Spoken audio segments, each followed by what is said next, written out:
Welcome, everyone. My name is Wendy Sachs, and I'm on the board of Plant Powered Metro New York. Plant Powered Metro New York empowers people to find better health and overcome chronic disease through whole food, plant-based nutrition. Basically, we believe in food as medicine and see ourselves as helping to educate about the power of food to overcome chronic diseases. Together with a wide network of grassroots leaders and educators, we raise awareness about the dramatic health benefits of a whole food, plant-based lifestyle. We build supportive communities that empower people to make lifestyle changes and organize and lead projects that spark changes to food policy, practice, and culture. Tonight, and often on Sunday afternoons, we are thrilled to present regular cooking classes with our beloved chef Carole, who's also a culinary educator for Plant Powered Metro New York and is exploring horizons well beyond us, like at Chef AJ's cook-along, Christmas cook-along. Tonight, as usual, we will allow Carole to demonstrate. I may interrupt with quick answer questions, but likely we will let Carole demonstrate for a good 45 minutes, and then we'll answer all the questions in one fell swoop. At the end, we'll have about 10 to 15 minutes of questions, unless they've been answered along the way. Put your questions in the chat because it's easier for me to read them and keep track. So, my dear friend, Carole and delicious chef, what's on the menu for today? And where are you today? That's the real question, Wendy. That is the question. Where am I? Well, I'm on the road, actually. I'm on the road and I'm in Taos, New Mexico. So welcome to everyone calling in from all over the States.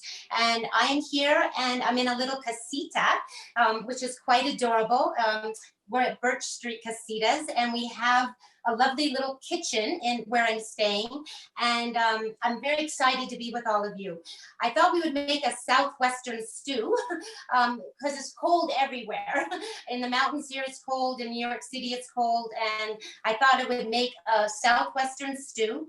And then we're gonna make a real, which is my own recipe, and then we're gonna make a kale and apple and quinoa and butternut squash salad, a really yummy, yummy salad, which is technically not my recipe, but I made it so many times last fall that I had to just feel like I was wanting to share it with you as a simple, fast, yummy salad to make that is perfect in the winter. So we're making just two things and we're going to get started now, okay? So the very first thing is the soup is called a poblano, and corn and beans and potato soup. And we need to start with our poblano chilies. And poblanos actually look just like this, okay? And I bought a bunch of them, and we need to have 4 for our soup.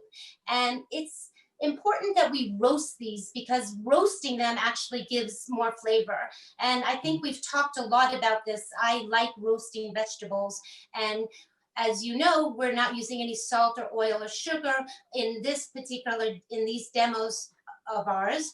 And so normally people, when they roast things, they put them in the oven at 400 degrees and they put oil on whatever they're roasting, and then they roast it for about 30 minutes. Now, I've done that already, and I will show you what the results are. But I also want to show you, besides roasting in the oven, you could actually roast things on the stove. Now, you can only roast things on the stove if you have a gas flame. And you can also, if it's summertime or you have a grill outside, you could definitely roast your peppers on you just need an open flame. So before we start with our soup pot, we're going to start roasting. And I want to tell you that I'm not in my normal kitchen and I don't have anything that I'm used to. And that is a really big deal because there are no tongs here. There are no ladles here. I found one set of measuring spoons, which is good. And thankfully, Jim and Nancy, who are hosting us, was able to give me a very sharp knife, which helped me a lot because they had a beautiful festive, what I call a fiesta, very Mexican looking knife, but it's not very sharp. So today is all about improvising and trying to figure out how to make do with what you have so that you can eat a healthy meal. And the first thing that we're going to do is roast these peppers. So I'm going to get the flame on, which is actually right beside me here. And we're going to get it, and it goes on. And normally I would have a pair of tongs, but we're going to use a fork, okay? And I'm just going to put the fork in there like this. And we're just going to, we can actually set it, to tell you the truth, we can just set the pepper right on the fire, like that. And normally I would take it off with a pair of tongs, but we would be turning. Now, in the meantime, what I'm going to show you is how I cooked them when we were doing them in the oven. I put them in a pan, and I put a piece of parchment paper, and I just set the peppers in a pan like this, and I put them in the 400-degree oven. And then I rotated them. You're always going to have to rotate them halfway through, and they take about 30 minutes. And what's going to happen is they're going to start to blister. And the minute they come out of the oven, or off your flame, you're either going to get a brown bag or some kind of bag. I usually just get a bowl, and I put the peppers directly into the bowl, and then I slap a lid right on the top, and that steams your peppers inside the bowl. Okay, you really want to steam them because that's what's going to loosen the skin, the brown skin, from the actual flesh of the pepper.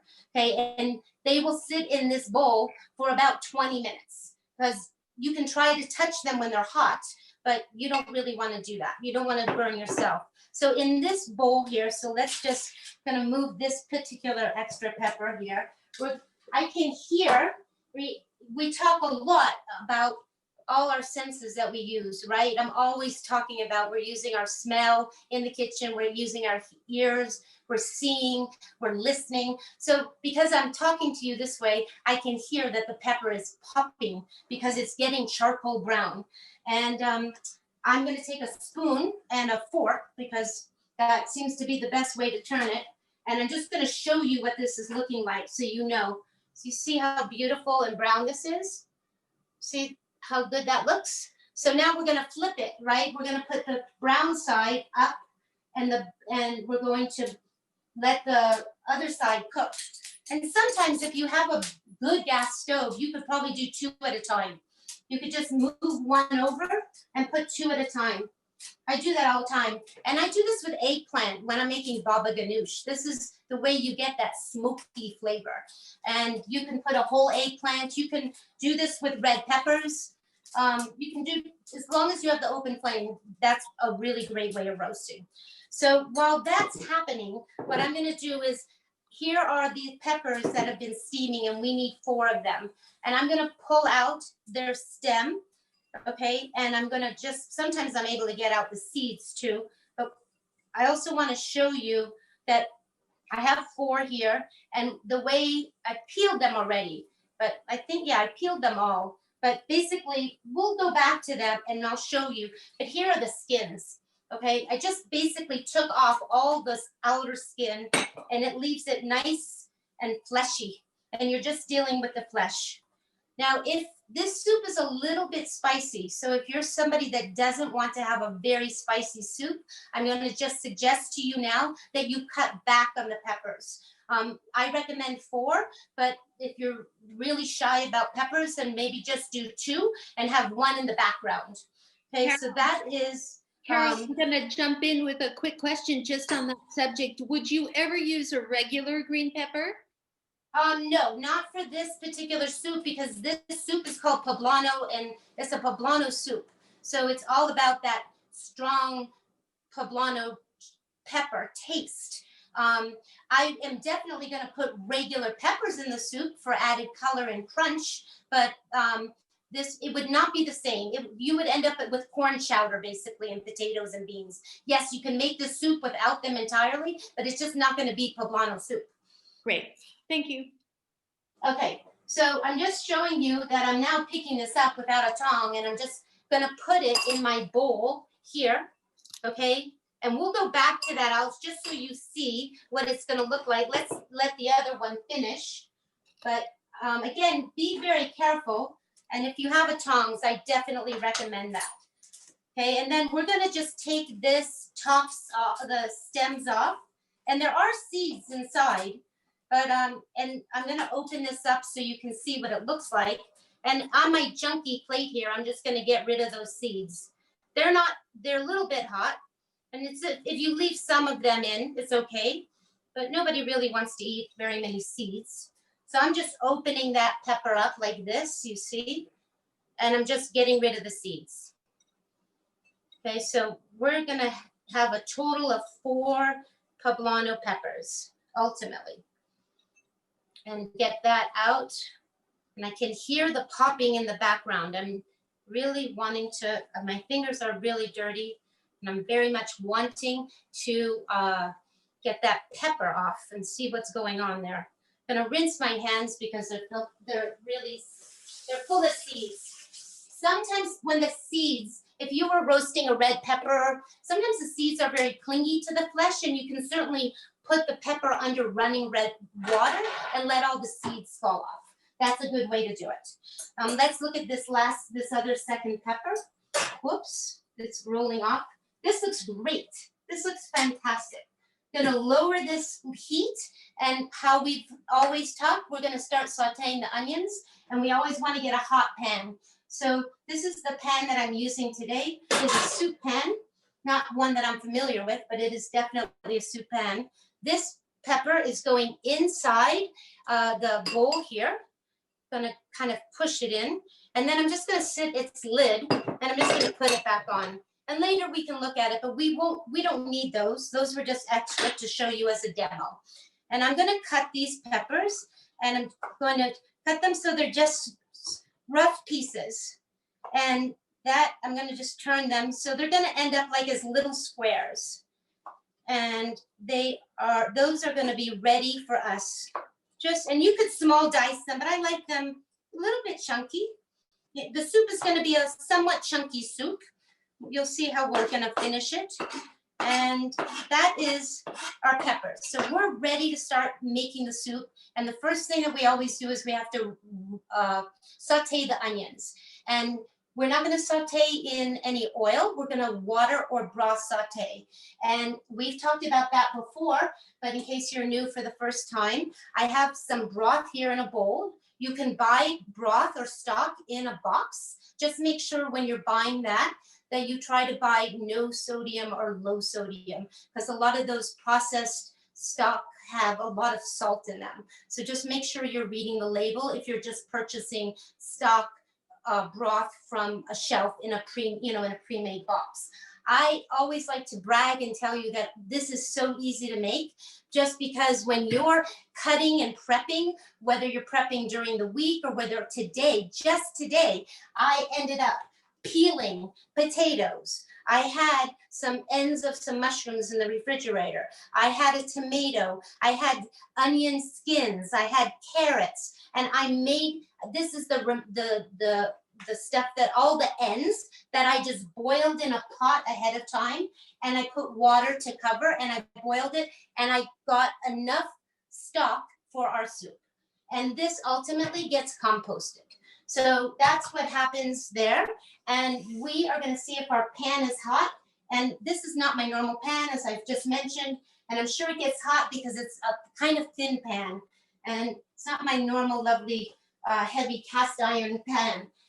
And we want to make sure the pan is hot. And I put a little bit, I wet my hands, and I just sprinkle a little bit of water. And I hear, and it's sizzling. So that means it's ready for our onions. So we need 1 heaping cup of onion.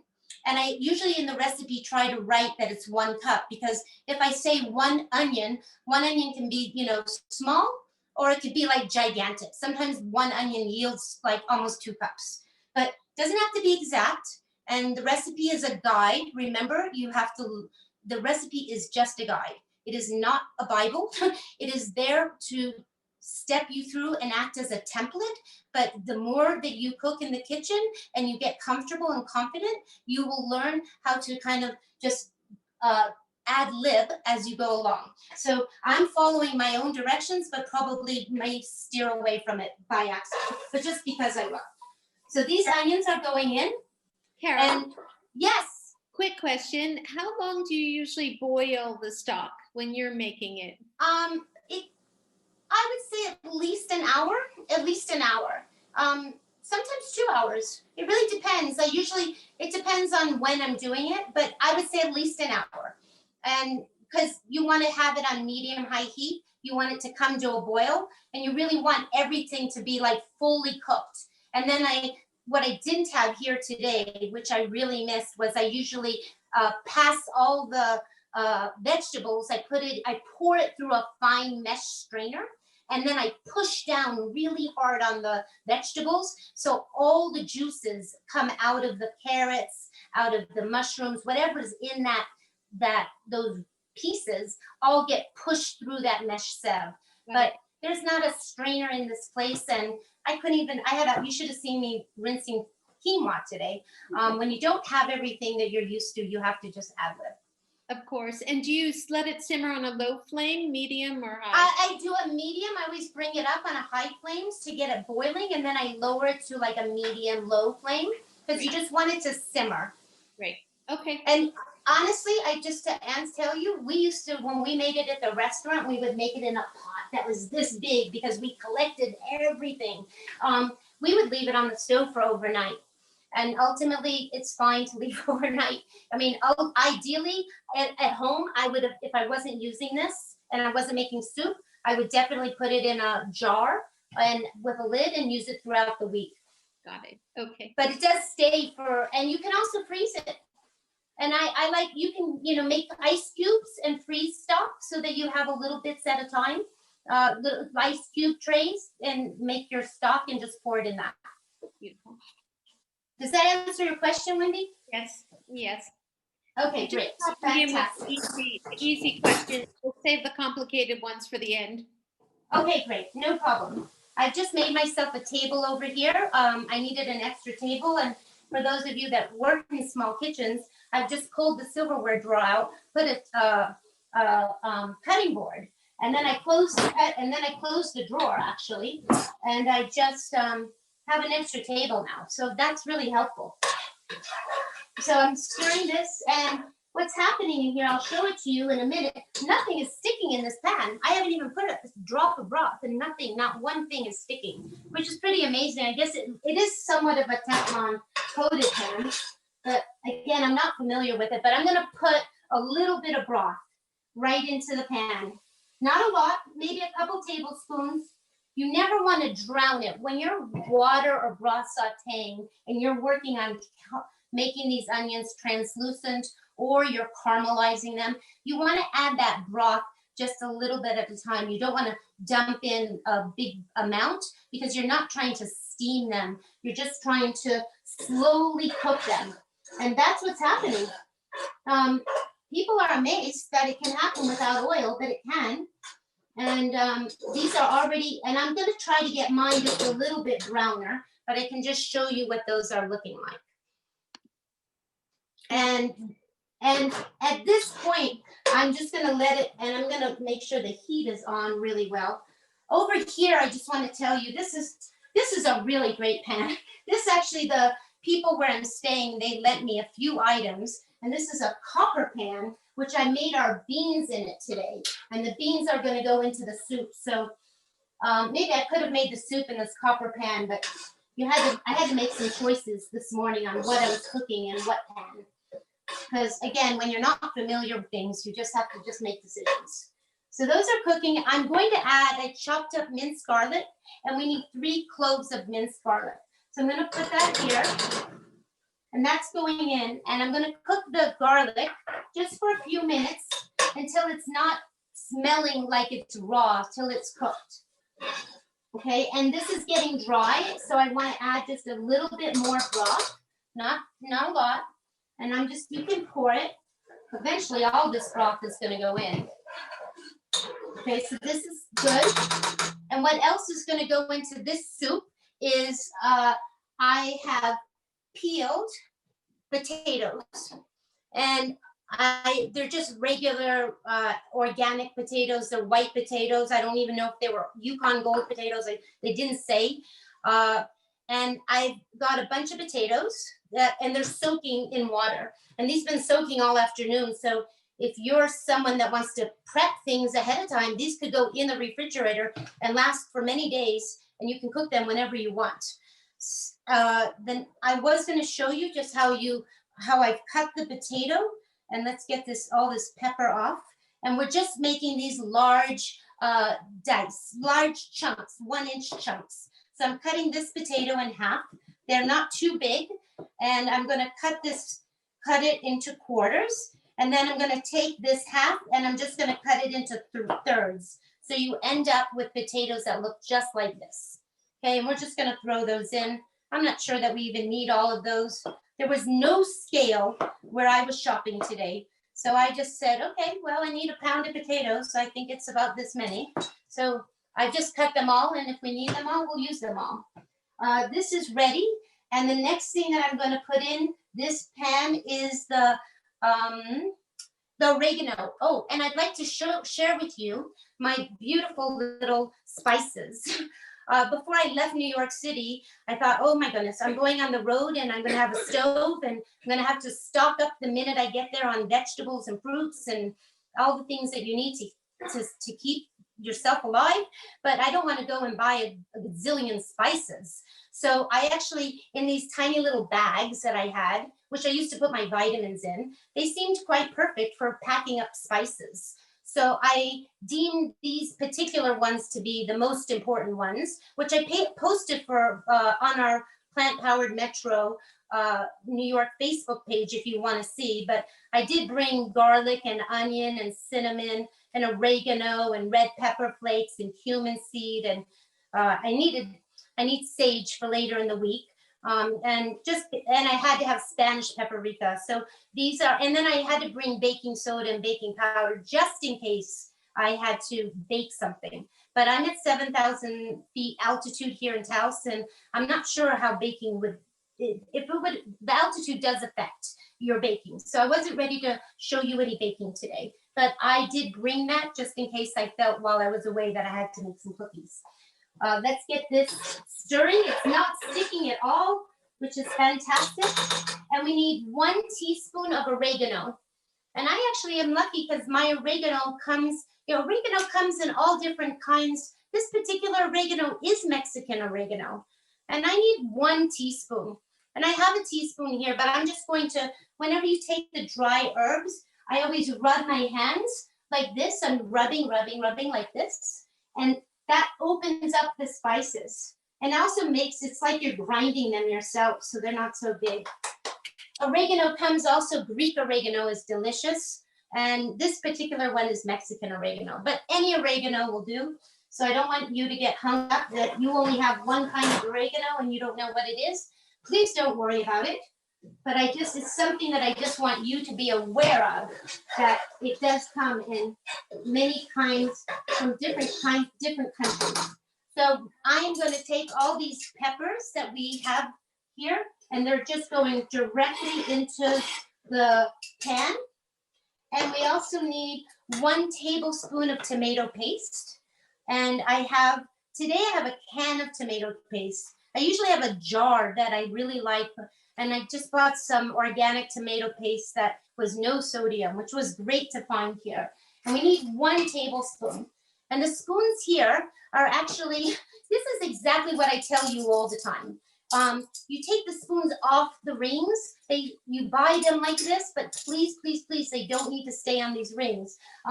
When I did bring my own spoons, and they're all off the rings. And the reason I tell you that is because it really helps that if I use this teaspoon, then I'm not dirtying the half and the quarter all at the same time. I'm just going to have to wash 1 spoon. When you use them on the ring, you're essentially getting the whole set dirty, and then you're throwing it in the sink, and then you say, hey, I needed a 1/4 teaspoon, and where are my spoons? Well, they're in the sink because you just used them for the tomato paste. So this was a good example of what I'm always telling people not to do. So we need to have a big heaping tablespoon of the tomato paste. So I'm putting that in now. I'm going to get rid of these spoons because I don't think we need those.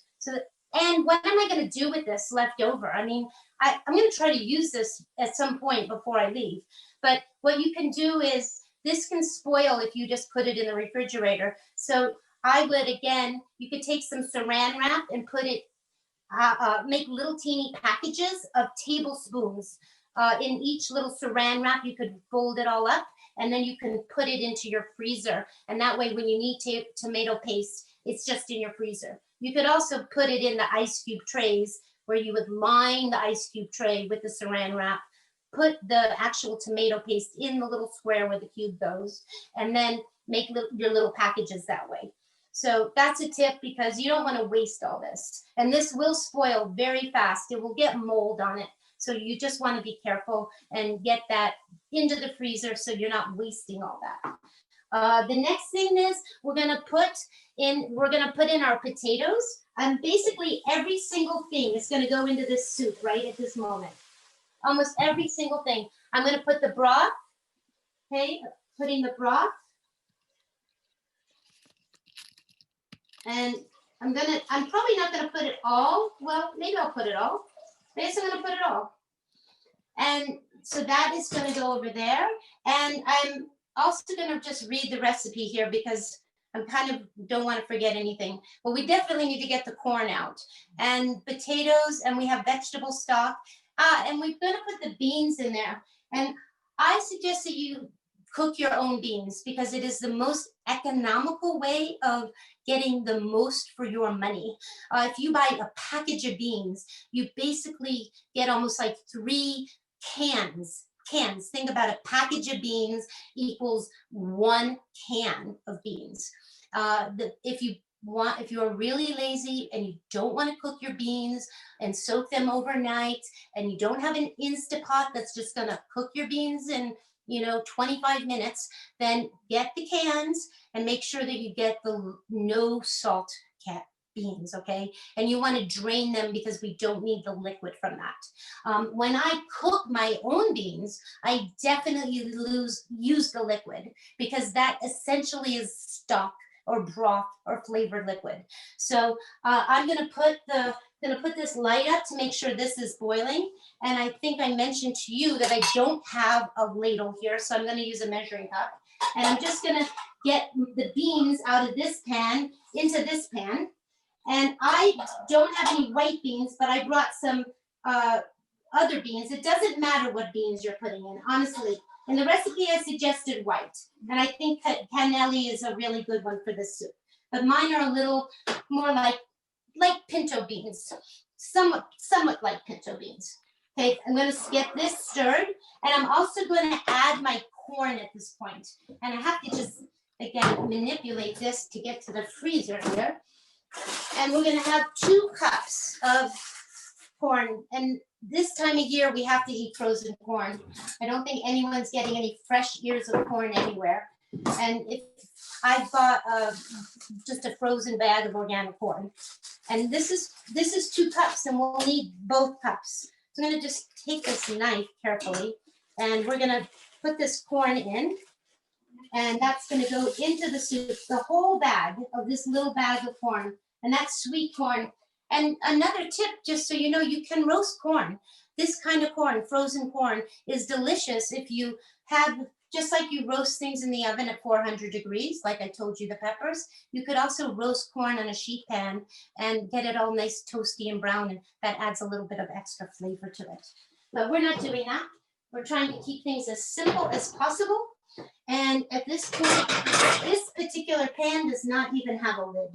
So we are going to put a plate over it, and we're going to be very careful. I'm going to get it stirred, and I'm going to show you what this soup is looking like.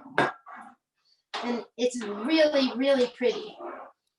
And eventually it's going to have some cilantro, but it looks like this. I just want you to see what it looks like. Okay, looks really, really pretty. And it smells, I think it smells delicious. It smells delicious. I mean, it smells super, super delicious. So I'm going to have that on a medium heat. And if I had the lid, it would be the most perfect. But the plate is just going to act as my lid. And I'm going to have to be delicious, Carole. And I absolutely love the colors. I mean, everything you make. Oh my God, the colors are the best. Yeah. The colors are the best. And before we move on to our salad, I mean, we're going to come back to this. obviously, because we have to finish it. But I just want to show you our peppers that we started with, so you can kind of see. I want you to see that they've steamed. They're no longer hot, and I'm just rubbing them. You see, and what's coming off is the black charcoal, the charred part of and that skin is just falling away. And like I said earlier, if for some reason the skin is getting ornery and it's just getting all on your fingers like this, which it does, then you just go to the sink and you just carefully, I'm going to show you what you would do. You would just go to your sink, turn this water on, and you would get all of it off. You would get all of it off. I tend not to do that if you don't, try not to do that, because you're losing a little bit of that yummy flavor when you're setting it into the water. Okay, but that's what this looks like. Okay, all peeled, and you see you didn't have to wait very long. And I do this with my red peppers all the time. Of course, you can go to the Trader Joe's or go to any regular grocery store and buy your roasted red peppers, which are often in oil. You can buy them in a brine, but in the brine, they do put salt. They do sometimes put sugar, and sometimes that jar is like $6. So if you're making, I don't know, I use a lot of red peppers when you make queso or you make various things. I'm always using roasted red peppers. And it doesn't, if you like to cook, standing and cooking and roasting these things don't take very long. And I think it's worth knowing how to do it. Okay, it doesn't mean you have to do it all the time, but it's definitely something worth doing. And then this is just simply, this can go into the compost. Actually, there's no compost happening here where I am, but this will go right into what I call garbage, and we'll get rid of that. And that's going to go here under this plate. And see how I have my hands have all that black skin, and I'm just going to get rid of that. So we can move on to the next thing. Before you move on, do you ever leave the peels on the potatoes for the soup? Oh, you could definitely. I mean, there are a lot of soups that I make that I don't even bother taking because it's my lazy way, and you absolutely could leave the peels on. It's just that this soup, when I usually make it at home, I usually take a blender, the Immersion Blender, and I blend it, and I kind of don't like the way the skin fall when I put that Immersion Blender into the soup, and I kind of make it so it's somewhat chunky, somewhat smooth. What happens is the skin sometimes stays half on the potato and half off, and then I have some skins floating around there. So that's the reason I peel them. But there are plenty of soups that I don't even bother to think about. And also I was making stock today, and I needed ingredients for stock. So it was to my benefit to peel the potatoes to add to the stock. Got it. Thanks. Is there any other questions, Wendy? Because we're going to move on to the kale salad. I think we're very ready to move on. We are? Okay, yeah. Fantastic. Oh, and the other thing I want to tell you before we move on, actually, let me just get this started. I actually bought these really beautiful, these have nothing to do with Taos, New Mexico, but they're just red peppers, and I buy those bags. I buy them in New York. I'm sure everybody can find these little peppers. Sometimes I put a whole tray of these red peppers in the oven. They're the little miniature ones, and I like buying these because they come in yellow and orange and red, and that gives color. And I forgot that I wanted to put just a few of these particular peppers into the soup. And again, don't have to do it, but I think it would it adds to the color. And I talk about this all the time. We all eat with our eyes. So it's really good to have, and right now the soup is just going to be green and yellow. And so what I've done here is I've just cut these peppers in half, and they have seeds just like the other. And I'm going to get rid of those seeds. And then we're just going to just small dice these so that they're in there. And we're not going to they could be roughly chopped. They don't have to be perfect looking. And if you had some small cherry tomatoes, that also would be yummy in the soup. But I'm just going to cut these in half. So from halves, they're becoming quarters. And then I'm lining things up here. And we're just going to make small dice. Okay. And I thought, how pretty. This reminded me, these were so beautiful that I just had to, it's part of my Taos experience of having peppers. I'm surrounded in peppers, and I like that. And these particular red peppers are not roasting. These are going right in, but you could roast these too. Honestly, and I'll tell you this, the whole soup could be roasted.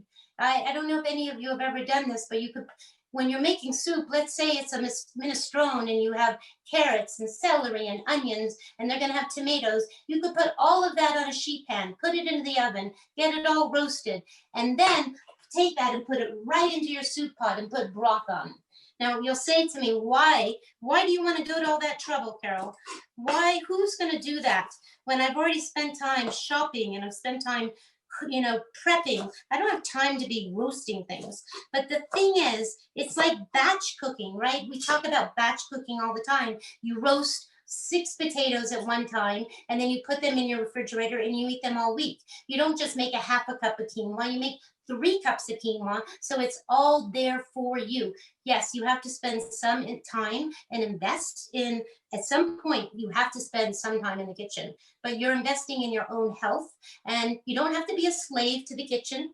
I'm a slave to the kitchen because I love it, but you absolutely, it's not something that you have to be doing. But I'm just telling that you, when you are able to roast things, you're just adding to the depth of the flavor. Okay, so those are just ideas that I'm giving to you, but it's up to you on how you want to do things. And I'm just cut into one more pepper, and as you can see, I'm just roughly chopping this. I'm going to carefully take off this plate. A quick question, Carole. Yes, Wendy. If you're using black beans, would you add those after you've blended the soup, or would you use them as your beans and blend? I think that I probably would, when I blend it, I don't put it in the Vitamix. Today we're going to try to put it in a blender that's here. But when I do it with the Immersion Blender, and again, I hope all of you know what the Immersion Blender is. It's like it has a motor and then it has a stick, and it's just, and it is, if you make soup all the time, it is the ideal tool to have. They're not very expensive, and the reason that you use the Immersion Blender is you're never ever having to pour hot soup into a Vitamix or into a blender or into a Cuisinart, into a food processor. So the Immersion Blender is great. And back to your question, Wendy, if I was using the Immersion Blender, it is in there for so few seconds that I think it would be fine to put the black beans in. I think it would be just fine. So let me get these peppers in. And we'll find out today, because my beans are not really white. They're special beans that I get from Santa Rosa in California, from Rancho Gordo. These are very special beans, and I don't even remember the name of these particular ones that I'm using, but these are looking like pinto beans. So we'll see what they look like when we try to blend them and what color the soup becomes. And I'm going to put this lid back on, but that little bit of color, I'm just going to show you this and what this is looking like, okay? It's got to come to a boil. And did you see that? I just want to make sure. Looks delicious. Love that spot of red. Yeah, the red is really going to help just with color, and the peppers are there. And what we're looking for here is the potatoes to get done. I mean, everything else is really, we want the red peppers to cook. The beans are already cooked, whether you use the can or I cook them ahead. And so we want the peppers to get soft, and we want the potatoes to get soft. And then the soup is really done. So we're going to go back to my plate cover, which is a little bit hot, and we're going to start working on the salad. Okay, and the salad, and I didn't end up using all these potatoes, but that's okay. I'll just put them over there. So the salad is, and let's get rid of these the Poblano. It's like getting everything clear that we don't need. So that's going over there, and we can move that, and we are going to leave that. So that is, we are ready to start our salad.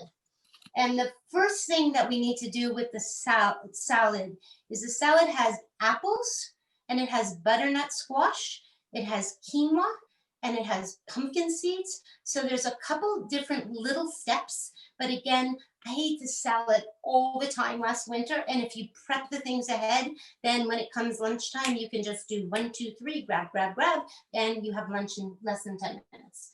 So the first thing I like showing to you is the kale. I'm using the green curly kind, and I've stripped most of it off. I've washed it. It's still a little bit damp here. I've got a lot of water. Looks like a baby tub that I have. I'm so used to normal bowls, but this is a crazy little gigantic plastic thing. But it works. It works. And let's get rid of these. And the salad, I have one piece of whole kale here that I left here because we have to get this always off its stem. It has a tough stem, and I wanted just to show you before, when I washed all this, I took it all off the stem, and it is something that I do often when I'm at home in New York, when I have my small Manhattan refrigerator and I can't fit every single thing in. I often just come home and I wash a bunch of vegetables and I get them ready. So I would take things off the stem because the bunch sometimes is just unmanageable and is in the refrigerator being like way too big. So if you go backwards, I'm holding the stem and I'm just pushing down and off this is garbage going into the compost bin, and you end up with this kale. I'm going to put it back in this bag because we are going to, I think we're going to make this salad in this really beautiful bowl that just happens to be here. And it looks, I have this, so that's a good thing. The casita came with some beautiful ceramics, which I love very much. And so I'm going to try to use this beautiful bowl. And we're going to cut this. We need 3, let's see, let's look at the recipe. We actually need 3 cups of kale. And it's hard to know what is 3 cups of kale. I always say a handful. A handful is like a cup. You could, go and say, okay, I'm pushing this in, and there's the cup. But it's basically a handful. And who cares if it's 3 cups or 4 cups? You're making a big salad, and just put as much kale in there as you want. Because I always laugh at these recipes sometimes because it will say, this recipe serves 4 people, but they don't know how much salad that I eat. And so sometimes a serving that says 4, it's going to make 4, it's really just for 2, it's 2. Because when you're eating a whole food plant-based and you're eating lots of vegetables and you're getting all your calories from vegetables and fruits and nuts and seeds, you have to eat a lot of greens and lots of leafy greens. So I ignore, you'll see on most of the recipes that I provide, I say, I don't even tell you how much it makes and how many it serves, because it depends who you're feeding. My husband used to eat for 2. I have a friend named Mark. I swear he eats for 2 as well. So he's, some people eat a lot because they have fast metabolisms. So I'm pretending that we're making 3 cups here and chopping all this. The other thing that this particular recipe has is butternut squash. And we will talk about that in 1 second because that too gets roasted. And you'll say, I don't have time to roast, but you're going to roast everything and you're going to do it all ahead of time. Okay, everything is ahead of time. You could do it at the very moment that you're getting ready to serve dinner. This is our 3 cups. Okay, so I have a little bit left, and I probably normally wouldn't just put this back in the fridge, but I'm here for a little while more, and I hate leaving odds and ends, but this is going to be that way. So we now have 3 beautiful cups of kale all ready for us, ready to be dressed. The next thing is the butternut squash. So imagine that I've had the oven on 400 degrees. And what I've done is I've gotten a butternut squash. And for those of you, I've left you the top of the butternut squash, but that's the squash with the peachy color flesh. It's maybe not the most delicious squash. I love the delicata and the acorn and the kabocha. Probably has much more flavor than butternut squash. But this is a typical, easy to find squash. And it's shaped somewhat like a pear. It always has a colander and then has a big bottom. So I cut up the big bottom, but I wanted you to see how you deal with the skin. So there are two ways of dealing with this. You could cut this in half and you could steam it. On your Instapot, you could steam it. You could also steam it in a basket with water underneath it. But we want to roast ours. But if you wanted to steam it, but you have to get the peel off, okay? So I'm going to just take this knife, and you can do it with a peeler, possibly, sometimes, if you have a very, very good peeler. You have to have a very good peeler. And I'm just rotating this, just like if you had a cantaloupe. This is just how you would do it if you had a jicama. This is how you peel things. It has a flat bottom. Nothing is rolling around, okay? And I'm just getting all these skins off.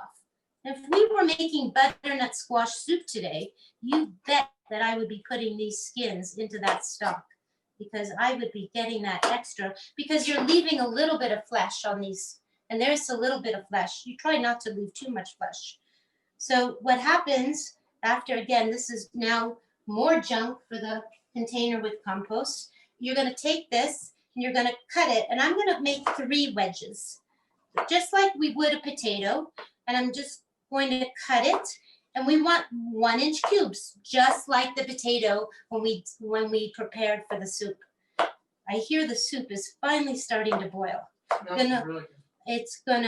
gonna look at it in 1 second. So this is how you want to prepare your butternut squash.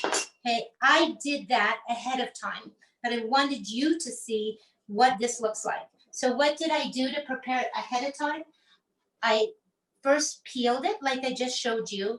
At the bottom part, the round part, is where all the seeds are. That we just did the top and there were no seeds. So I took a spoon and I scraped out the middle, and I actually have the seeds floating here in a bowl, and I just covered them in water. So you can just throw this out. This is considered garbage. But when I was a kid, my mother used to, when we carved the pumpkin, half the fun was getting to the seeds and putting the seeds into the oven and roasting them.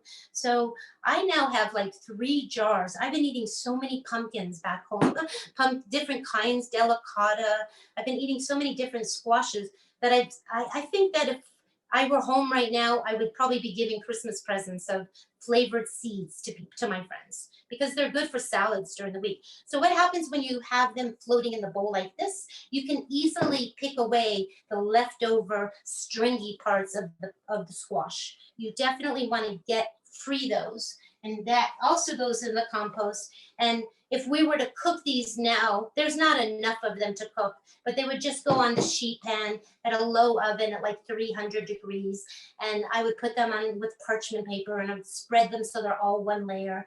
And then I would put some of my favorite spices. So you could, if you just wanted to sprinkle it with cumin and some paprika, that would be delicious. I have a blend of carnitas, which is has got cumin and coriander and oregano. It's like a blend that I just keep.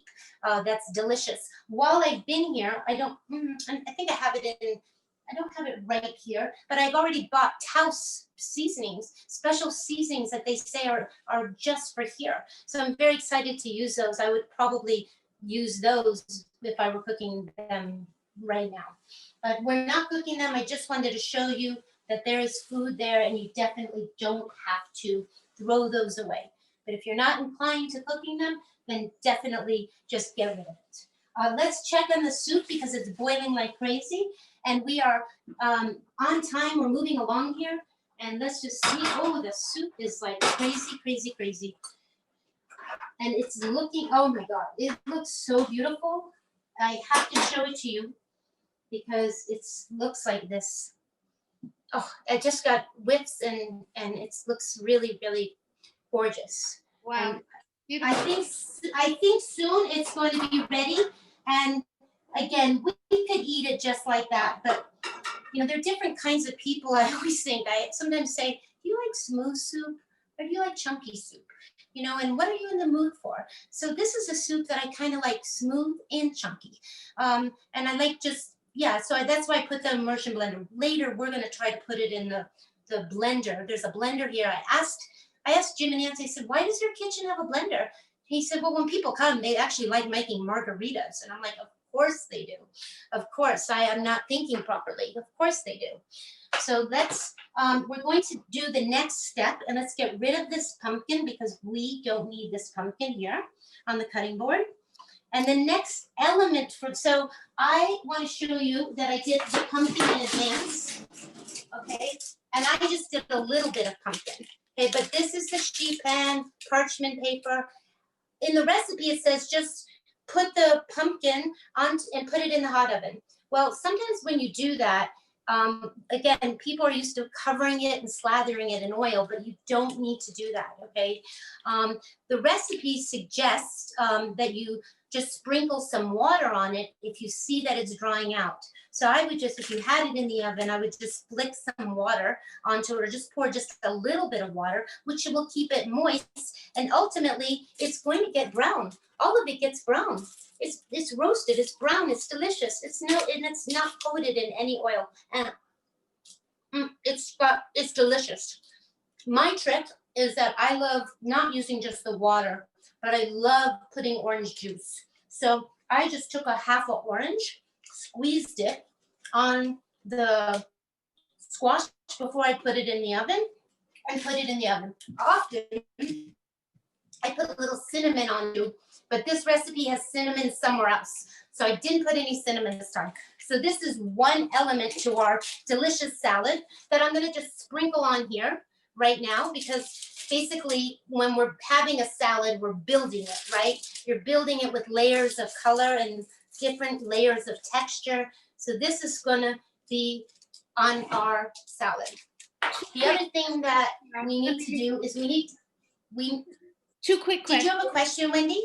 Yep, just two super quick questions. With the seeds, before you move on to the pumpkin itself and building, do the squash seeds need the hull removed before eating? No, actually, I just eat them the whole seed. I actually don't bother. I eat the whole thing. Beautiful. And then when you're putting the pumpkin in the oven, I've actually had that orange juice with the pumpkin and it's just delicious.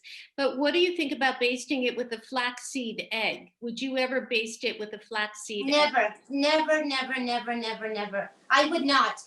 Lori, who's really smart about this, she suggested the way she does it is she uses the aquafaba, the canned liquid from chickpeas or from any kind of white bean that you're getting out of a can. You could use some of that liquid to toss your squash and then put it in the oven. That's a good idea. But the flaxseed is a thickener and a binder, and we're not trying to do that. Beautiful. Okay. Okay, and I use the aquafaba. That was her idea for vegetables. I always use juice. I use citrus. I use orange. I use lemon. I use lime for all sorts of marinades when I'm putting things. I use it on my tofu. When I'm cooking tofu in the oven, I use the orange juice instead of what would be the oil. But the aquafaba is a good idea. And I use the aquafaba as a glaze on pastries. So it's definitely a browning. It helps accentuate the browning. Beautiful. Okay. That's the salad. Thanks. So we're back to the salad. The soup is happening. We know it's boiling. I think I'm just going to lower it so it's not totally out of control. The other thing that we've done ahead of time is quinoa. Okay. And I can tell you how to do quinoa. The package, it's up to you. I bought a package that is generic. It's from the Kroger here. It's not the normal quinoa that I would buy. And what you want to always make sure most quinoa, if it's rinsed, it will say pre-rinsed. And I'm looking all over this package today, like, I don't know if this is rinsed. So in general, you always want to rinse off your quinoa because it does have a film on it that you want to get off because it can taste soapy. So you want to do that by soaking the quinoa, and then putting it through a mesh strainer and getting rid of all that liquid. Okay, now this package, which I wasn't familiar with, I liked when I finally read the directions. It says run cold water over quinoa in a pre-mesh strainer. So that immediately told me this quinoa is not pre-washed and that I better wash it. But in doubt, if you're ever in doubt, the brand, the Ancient Grains, again, if you're using it from a package and it says pre-washed, you'll know it's pre-washed. Some people buy it in the bulk containers, and it never hurts to rinse it, okay? I always take the extra precaution just to rinse it. But some comes pre-washed, and it does save you that step. So quinoa is much like cooking rice or cooking oatmeal. It's a grain. So I did a half a cup. This is something I like cooking a lot of, but I didn't cook a lot of it today. I just wanted enough for the salad. So I put a half a cup of quinoa to 1 cup of water, and I put it on low, just like you would cook rice. And this pan actually had a lid, which was good. And then it cooks and it cooks and it cooks for, I don't know, approximately 15 minutes. And I usually turn it off a few seconds before it's really done because it just steams in there. And then what you always want to do is fluff it up with a fork. And if any of you were on my Chef AJ show the other day when I made turmeric quinoa, and I put a little turmeric in the water, which turned the bleached quinoa. Quinoa comes in 3 colors. It comes in red, black, and this kind of natural beige. So sometimes I actually want it to be yellow. The yellow would be beautiful on the salad. So this salad requires quinoa. So I'm going to put some quinoa. Again, we're just layering this up, and I probably don't need it all. I'm going to get it a little bit mixed up, get it a little bit in there so that it's there. The next step is we need to get our pumpkin seeds done. And let's get this to the back here. And the pumpkin seeds also can be roasted in the oven, but this oven I'm not touching at the moment.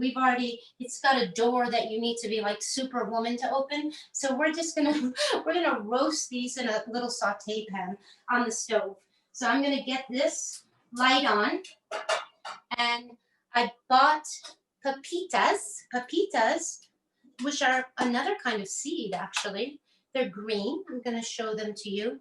And technically, we need at least a 1/4 cup, but I'm going to do probably a half a cup. You can never have enough of these, okay? I'm just doing a bunch because it's going to be a good snack. So you can just roast these under a small flame, but this is where the recipe gets interesting. They put the cinnamon on the pepitas, which is yummy, yummy, yummy. So in order to do that, you need a little bit of water onto that. So I'm going to take let's see, what are we going to use? We're going to use one of these cups.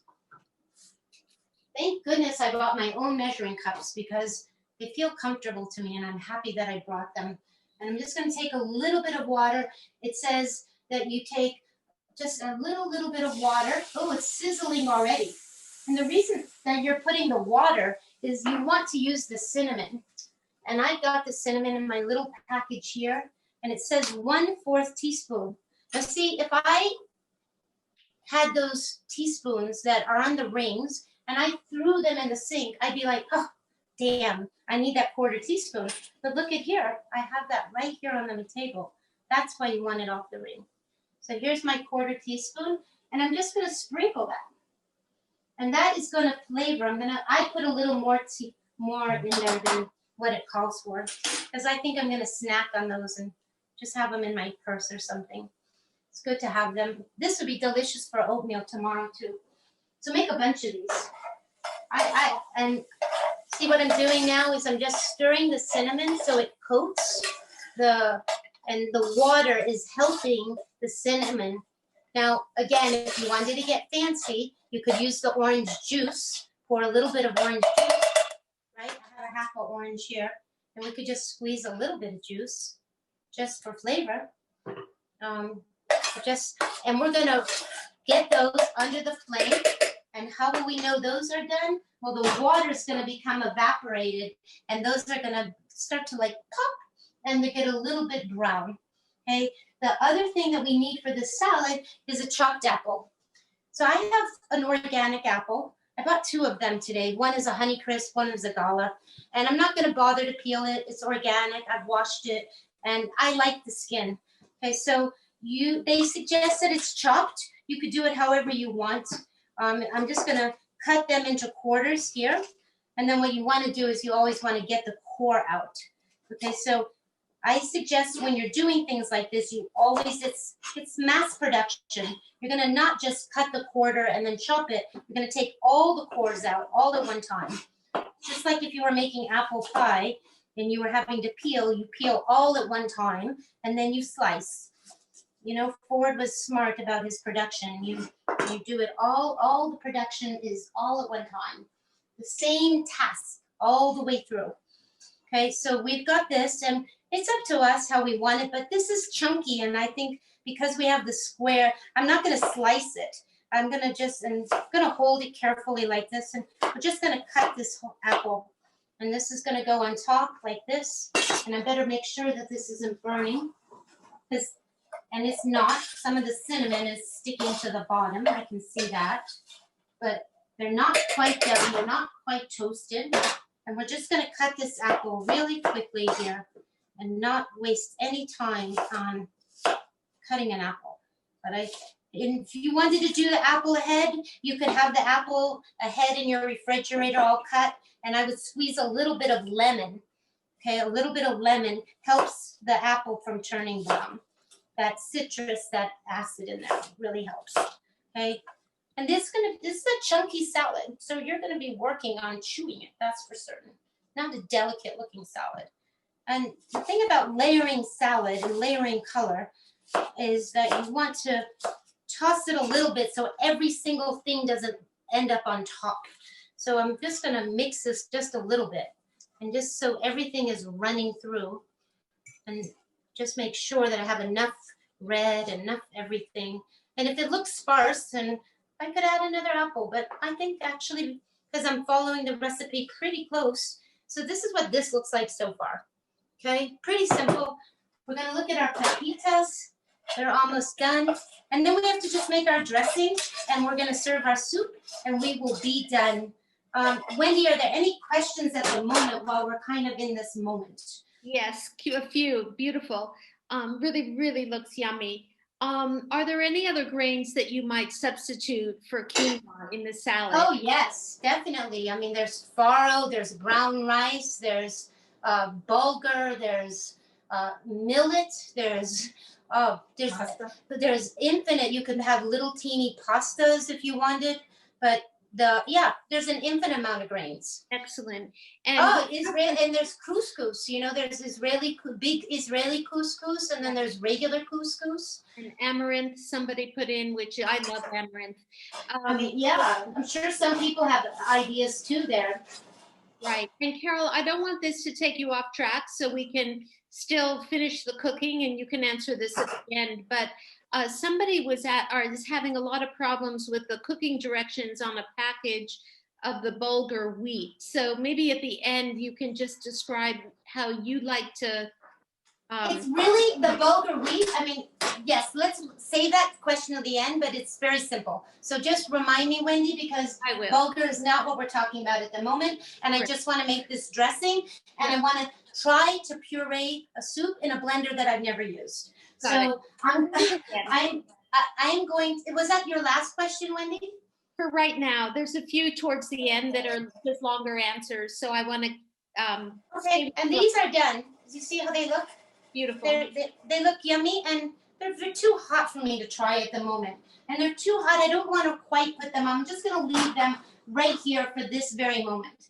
So we have to make the dressing really quick. And this is a good go-to dressing for any salad, okay? But it's specifically for this one, but I use it all the time. It has no fat in it, which is unusual, because often you make a dressing with tahini, or you put a little almond butter or peanut butter, whatever you use for your fat, your avocado. This actually has 0 fat in it. So the recipe calls for, what is it? It's 1 lemon, okay, 1 whole lemon. So we're just going to cut this. And normally you would see me and I would have my fantastic juice squeezer, but no juice squeezer, so I'm using my hand. I actually think I bought a Myers lemon, which, oh my God, it's like, this reminds me of California. Just the smell of, just the smell, just smelling a lemon just brings back the days of my friends giving me lemons in bags, and people would leave on the street baskets of lemons. There was no such thing. I never had to buy. I always laugh. I laugh a little bit sometimes when I have to buy. Well, I'm not laughing. Maybe I'm crying. That I buy rosemary and I buy mint and I buy all these things that often, if you have a garden, you can just have all that right in your backyard. And if you're living in a city in Manhattan like I am, then you could have it in a pot. But I tend to use so much.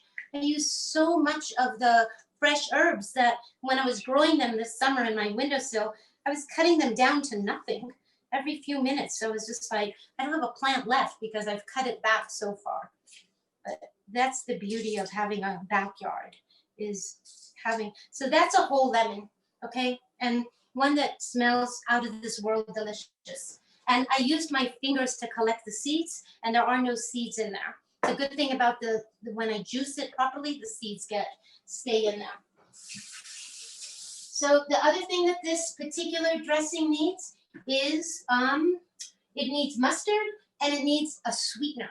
And on the recipe, it calls for maple syrup. It calls for 2 tablespoons of maple syrup. But you know that I always talk about date paste, something that I use a lot of, and that date paste is made from medjool dates or deglet nor, and you make a paste with water and dates, and you just make a paste. I recently had the most incredible find. I get my dates from this really wonderful place in Southern California. Again, my friend Mark, who lives right in Indian Wells. This little date company is in Indio in California, and it's called Shields. And they told me when I spoke to them, they said, "You're a baker. Do you know about date crystals?" And I'm like, I don't know about date crystals, and if they're processed, I don't want to use them. But what she explained to me is they take the dates and they take the pits out of them, and then they sun dry them, and then they just break them up into little pieces. So of course, when I went on the road and I'm packing my spices, I thought, I am definitely bringing my date crystals, because if I need any kind of sweetener for anything, I better have that date paste. So it saves me a lot of work because I don't need a Cuisinart. I don't need anything. I literally put some date crystals in a little measuring cup today, and I poured hot water over them, and look what I have. I have date paste. It's like a, I don't know, magic trick or something. I love it. So that's going to go in here, and we need 2 tablespoons.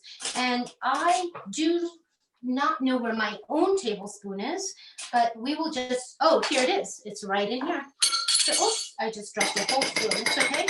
Things fall all the time. And you know, if a knife falls off your table, that was just a spoon, so no big deal.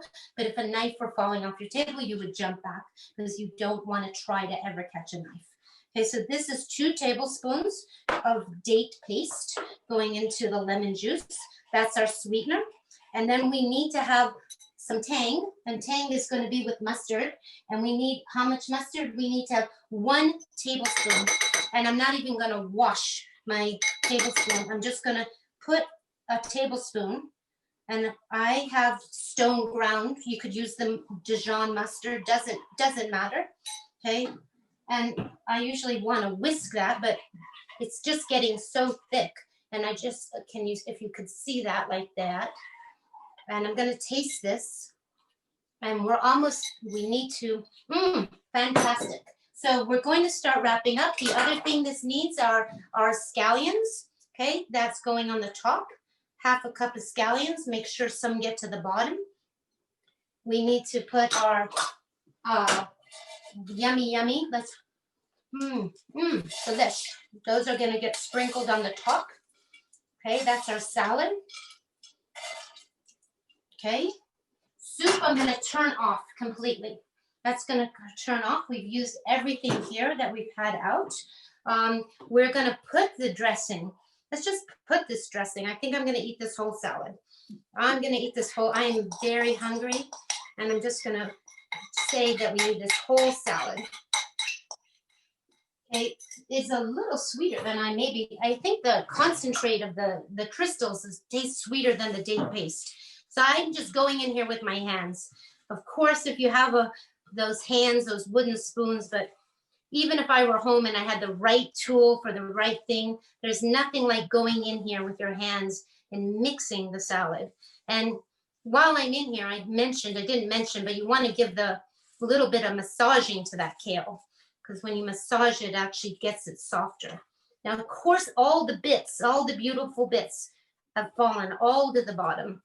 And I want you to see it. So bringing all the bits back to the top so you can see that. And of course, I have to rinse my hands now. And the last thing that we're going to do is just plate the soup, but I want to show you the soup. And let's get this moved here. And get this out of the way. Everything has to get out of the way. And let's look at this soup, and let's get rid of this cutting board, because we actually don't need this anymore at all. It's going to go right into the sink. Put that there. Boy, oh boy. I tell you, you just have to make one meal in a foreign place and you now feel like it's your kitchen.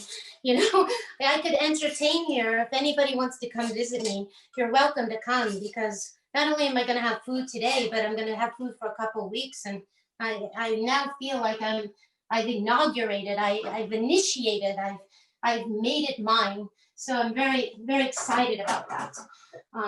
It's no longer belongs to anyone else. Now this lid is so hot. Crazy, crazy for taking it off the way I did. I'm going to show you what this soup looks like. And of course, we could just eat it just like this. Okay, we could. But I'm a little stubborn here, or just wanting it to be a certain way. And we have a blender over here. We actually have and what are we going to do here? We're going to take some of the soup, not all the soup, but just some of it. And I'm going to put it in here. Now, this is very hot. It is exactly what I just told you that I don't like doing, especially, but we're going to do it because we are limited on time. And honestly, I risk it all the time. But you do have to be very, very careful, because I have had soup, hot soup flying. This is the margarita mixer. I haven't used a blender like this in about 20 years. So let's see what happens. We're just going to put it on, and we're going to, there's even a button to liquefy. Okay, that's enough for me. That was pretty successful, if I say so myself. Pretty fast, pretty good. Didn't need to bring my immersion blender into my luggage. It was really good. I didn't need to bring that at all. I woke up in the middle of the night and said, oh shit, I forgot my immersion blender. Oh, I'm not supposed to say that. So, but I was like, darn, I forgot that immersion blender. But now I'm happy. I just bought spices and measuring cups, and I'm fine. I didn't need that. And you know, you start to, you feel like, oh my gosh, you have to have these things, but you don't have to have every piece of equipment. So what did that just do for our soup? I just want you to see what the soup looks like. And of course, it probably, I didn't put any black pepper, so I'm going to put black pepper. The other thing that I like doing is I like putting, when we're not using salt, we have to bring up the flavor somehow, okay? And we've talked about using citrus as a way of bringing up flavor. The other way I like doing is, instead of putting cumin at the beginning, I actually put it at the end so that the flavor is not buried in, but it sits on the top. So I have some cumin seeds here somewhere. Cumin seeds, look at that in my little bag. And I'm going to put those in. I'm just going to sprinkle those. I also have some cilantro. And I have, so we are going to taste the soup. We're going to look under here magically for a spoon. This is a really good idea if you are short on counter space, to pull a drawer out and put a cutting board. I used to do this at my other apartment all the time. I've forgotten that I like doing that. So it gives you an extra tabletop in case you need. And oh my gosh, it's gonna be it's so yummy. And I do have some big pieces floating around in there. And it's gonna be a little spicy, so we have to be careful. and it's hot. It's, oh my gosh, it's a little spicy, I will say that. The other thing that I like doing, and we should get the cutting board back for a moment. This is a big cutting board, so I can cut right here. Is I like to put a little bit of lime, okay? And we could chop a bunch of cilantro, but we're gonna just get this served. And look at, I can even reach up here. It's amazing that all this, and we're gonna get my ladle, my measuring cup. And we're just gonna serve this soup in this bowl like this. It's a hearty soup. I call it half blended, half smooth, half blended, half not, okay? So this soup looks like this, okay? And it's going on the table. What else is gonna go on the soup? A little bit of cilantro for decoration, right? It has to be beautiful. And if you had tortillas, it would be delicious in there too.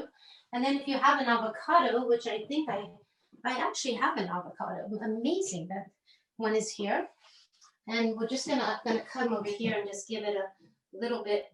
And we're gonna just use this avocado as a garnish. And this, oh, it's a perfect avocado. Amazing. Aren't we lucky? Sometimes you just don't know when you buy an avocado what's inside, if it's gonna be brown or perfect. This one is perfect. And I'm just gonna slice a little bit of that on the top so it's pretty. Just as a garnish, right? Nothing too much. Just wanna make it so it looks pretty. And that is our soup. So we have salad and kale and apple and quinoa, and then we have our delicious poblano and corn soup. And we're done. Excellent. And are there any questions, Wendy? There are. So just to let everyone know, we're at 6:15. I know a couple of you in the chat have been saying you need to go. Carole, you're getting raves. People are saying, yum, delicious. Many are saying, you know, thanks for being here. They love watching you. You share so many tips, and you do indeed. And Kathy just wrote something really sweet. Let's see. Okay, I don't find it here. Anyway, she just agreed. She loves watching you. So you're just getting in the chat. And Carole Klawansky's here, and she just says, you really wouldn't know that you're not in your own kitchen. So, well, everybody's very thrilled that you can translate so quickly. I think it gives us all hope when we go traveling. So a quick question, there's actually 3, so we'll go through them quickly since we're actually at time. What spices did you bring?